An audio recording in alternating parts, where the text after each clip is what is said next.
Hello guys, welcome to Pavani ముచ్చట్లు. హార్పిక్తో kitchen sync clean చేయొచ్చు అని నేను కొన్ని వీడియోస్ చూశాను. మా ఫ్రెండ్స్ కూడా చెప్పారు. సరే, మంచిగా వాష్రూమ్ మనకి ఎలా క్లీన్ అయిపోతుంది, మనకు అన్ని బాత్రూమ్స్ చాలా క్లీన్గా ఉంటాయి కదా, సో సింక్ కూడా అలానే క్లీన్గా ఉంటుంది అనుకున్నాను. కానీ అస్సలు క్లీన్గా లేదండి. ఇది వేసిన 15 మినిట్స్కి సింక్ చూసారు కదా, స్టీల్ సింక్ ఎంత నల్లగా అయిపోయిందో. ఇది ఏంటంటే క్లీన్ చేసినా కూడా దాంతో బ్రష్తో రాకినా కూడా పోవట్లేదు. దాంట్లో అంత డేంజరస్ కెమికల్స్ ఉంటాయన్నమాట. సో అంత పవర్ఫుల్ యాసిడ్తో అస్సలు క్లీన్ సింక్ అస్సలు చేయొద్దు. నేను తెలియక చేశాను, మీరు కూడా ఇలాంటి పొరపాట్లు అసలు చేయకండి. ఇది మీకు ఎవరికన్నా యూజ్ అవుతుంది, ఇలా చేయొద్దు అని నేను ఈ వీడియో పోస్ట్ చేస్తున్నాను.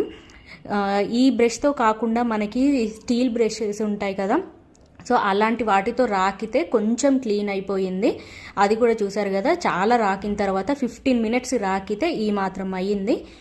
ఇంకా దారుణంగా ఉంది అన్నమాట.